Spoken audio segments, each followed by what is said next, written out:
Mitä on mediatekniikka ja mitä on opiskella mediatekniikkaa? Mediatekniikka on pääasiallisesti sisällön tuottamista. Esimerkiksi oman olohuoneen TV-ohjelmien takana on tuotantotiimi, joilla on moninaista ammattiosaamista media-alalta. Mediatekniikkaan kuuluu videota, eli videokuvaamista ja editointia. Kuvaa, eli omien otoksien ottamista ja niiden muokkaamista ja kuvien luontia piirto-ohjelmilla.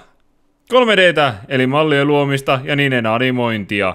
Valoa, eli esimerkiksi teatteriesityksen tai bändin keikan valaistuksen suunnittelemista ja sen luontia.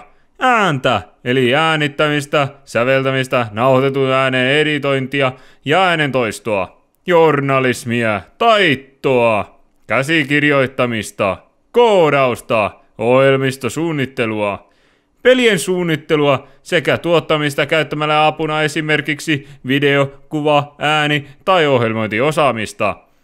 www-suunnittelua ja tuottamista. Sisällön tuottamista tarvitaan myös internetin ihmeellisessä maailmassa. Verkkoa, eli muun muassa lähiverkkojen ja internetyhteyksien suunnittelua. Ja lopuksi mobiilipalveluita, jotta elämämme olisi täynnä sisältöä. Tule opiskelemaan Sentria ammattikorkeakoulu.